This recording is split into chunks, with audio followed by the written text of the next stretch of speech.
Big boss live അപ്ഡേറ്റ്സിലേക്ക് പോകാം. ലൈവിൽ ഇപ്പോൾ നെവിൻ ഷാനവാസിനെ പറ്റി കുറച്ചധികം തന്നെ കാര്യങ്ങൾ പറയുന്നുണ്ട്.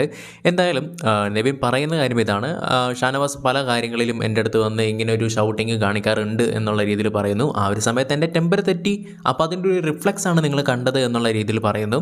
അപ്പോൾ അതിന് എന്നെ ഇങ്ങനെ ഒരു നോക്കിയിട്ടുള്ളൊരു വ്യക്തി എന്ന് പറയുന്നത് ഭയങ്കര മോശമായിട്ടുള്ള പോകുന്ന കാര്യമാണ് എന്നുള്ള രീതിയിൽ പറയുന്നുണ്ട്. അപ്പോഴാണെങ്കിലും സാബുമോൻ പറയുന്നുണ്ടാ, നീ അങ്ങനെയൊന്നും പേടിക്കൊന്നും വേണ്ട, ആ രീതിയിലോട്ടൊന്നും നീ പോയിട്ടൊന്നും ഇല്ല എന്നുള്ള രീതിയിൽ പറയുന്നുണ്ട്. പിന്നെ നമുക്ക് ആ ഒരു ഫൈറ്റ് നോക്കിയാലറിയാം.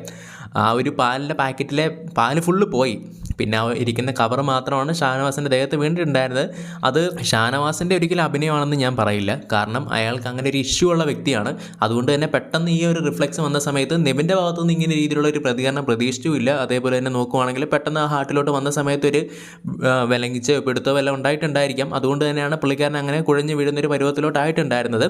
പിന്നെ ഇതിൽ സ്പെഷ്യലി എടുത്ത് പറയേണ്ട കാര്യം, ഈ ഒരു ഷോയിലോട്ട് വരുന്ന സമയത്ത് നമ്മളെപ്പോഴും നോക്കേണ്ടത് മെഡിക്കലി എല്ലാം തന്നെ ചെക്കപ്പ് ചെയ്യുന്ന ശേഷമാണ് ആ ഒരു ഹൗസിലോട്ട് ഓരോ കണ്ടസ്റ്റൻസിനെ കയറ്റി വിടുന്നത്.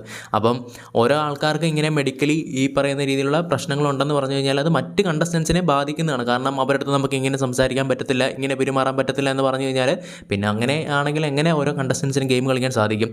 അപ്പോൾ ഇതൊരു വലിയ വീഴ്ച ബിഗ് ബോസിൻ്റെ ഭാഗത്തു നിന്നും വരുന്നുണ്ട്. കാരണം ഷാനവാസ് തന്നെ പറഞ്ഞിട്ടുണ്ട്, എനിക്കിതുപോലെ തന്നെ അറ്റാക്കൊക്കെ വന്നിട്ടുണ്ട് എന്നുള്ള രീതിയിൽ പറയുന്നു. അപ്പോൾ ഞാൻ ആ ഒരു കണ്ടസ്റ്റൻറ്റിനെ അല്ല പറയുന്നത്, ബിഗ് ബോസിനെയാണ് പറയുന്നത്. അതുകൊണ്ട് തന്നെ ഇങ്ങനെയുള്ള സെലക്ഷൻ നടത്തുന്ന സമയത്ത് അത് ഷാനവാസിന് എന്തെങ്കിലും രീതിയിലുള്ള പ്രശ്നങ്ങളോ അല്ലെങ്കിൽ മറ്റ് കണ്ടസ്റ്റൻസിന് എന്തെങ്കിലും രീതിയിലുള്ള പ്രശ്നങ്ങളോ ഇതുപോലെയൊക്കെയുള്ള വന്നു കഴിഞ്ഞാൽ അത് സത്യം പറഞ്ഞാൽ കൂടുതലും ബാധിക്കാൻ പോകുന്നത് ഷോയ്ക്ക് തന്നെ ആയിരിക്കും. അതുകൊണ്ട് തന്നെ ഈ രീതിയിലുള്ള കാര്യങ്ങൾ ചെയ്യുമ്പം എപ്പോഴും ശ്രദ്ധിക്കേണ്ടതാണെന്നും കൂടെ ഒരിക്കൽ കൂടി പറയണമെന്ന് തോന്നിയിട്ടുണ്ട്. പിന്നെ എന്തായാലും ഷാനവാസിൻ്റെ എൻട്രിക്ക് വേണ്ടി തന്നെയാണ് ഹൗസിലുള്ള കണ്ടസ്റ്റൻസ് എല്ലാം വെയിറ്റ് ചെയ്തിരിക്കുന്നത്. ഷാനവാസിന് ആ ഒരു സമയത്താണെങ്കിലും പിന്നീട് ബിഗ് ബോസ് വിളിച്ച സമയത്താണെങ്കിലും ഹാപ്പി ആയിട്ട് തന്നെ ഇരുന്നാണ് സംസാരിച്ചിട്ടുണ്ടായിരുന്നത്. പ്രത്യേകിച്ച് അങ്ങനെ കുഴപ്പമൊന്നും ഉണ്ടായിരിക്കട്ടെ. പുള്ളിക്കാരൻ്റെ നല്ലൊരു എൻട്രിക്ക് വേണ്ടി നമുക്ക് വെയിറ്റ് ചെയ്യാം.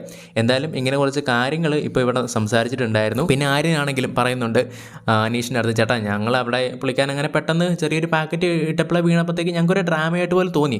എന്താണ് ഷാനവാസിക്ക ഡ്രാമ കാണിക്കാതെ എണീറ്റ് വരാൻ വേണ്ടിയാണ് ഞങ്ങൾ പറഞ്ഞിട്ടുണ്ടായിരുന്നത്.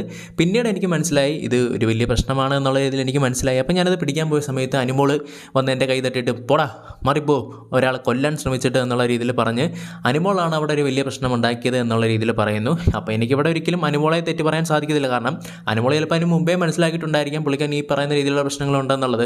അപ്പം ഇതിൻ്റെ ഒരു മെയിൻ കോസായിട്ട് വരുന്നത് അവസാനം ബിഗ് ബോസിൻ്റെ തലയിൽ തന്നെ വന്ന് വീഴത്തുള്ളൂ. കാരണം സെലക്ഷൻ നടത്തുന്ന സമയത്ത് ഒരു കണ്ടസ്റ്റൻറ്റിൻ്റെ ഫിറ്റ്നസ്സൊക്കെ തന്നെ അത്രയും ഉറപ്പ് വരുത്തിയതിന് ശേഷമാണ് ഓരോ ഗെയിമിലോട്ടൊക്കെ തന്നെ വിടുന്നത്. പിന്നെ ഷാനവാസിൻ്റെ കാര്യം പറയുകയാണെങ്കിൽ ഷാനവാസും ശ്രദ്ധിക്കേണ്ടത് തന്നെയാണ്. ഭയങ്കര അധികം തന്നെ ടെമ്പർ തെറ്റി ഒരു കണ്ടസ്റ്റൻ്റ് അടുത്തോട്ട് പോവുക എന്ന് പറയുന്നതും അതും സത്യം പറഞ്ഞാൽ ശ്രദ്ധിക്കേണ്ട കാര്യങ്ങളൊക്കെ തന്നെയാണ്. അപ്പം ഞാനിവിടെ പറഞ്ഞിട്ടുള്ള കാര്യങ്ങളെന്ന് പറയുന്നത് ഈ ഒരു ഹൗസിൽ നടന്നിട്ടുള്ള കാര്യങ്ങൾ മാത്രമാണ്. അപ്പം അതൊന്ന് വിലയിരുത്തി ബിഗ് ബോസിൻ്റെ അണിയറ പ്രവർത്തകരൊക്കെ തന്നെ നോക്കിയാൽ അവർക്ക് മനസ്സിലാക്കാനായിട്ട് സാധിക്കുന്നതാണ്. അതുപോലെ തന്നെ പ്രേക്ഷകർക്കും വിലയിരുത്താം. നിങ്ങളുടെ അഭിപ്രായം എന്ത് തന്നെയാണെങ്കിലും കമൻറ്റിലൂടെ രേഖപ്പെടുത്തുക.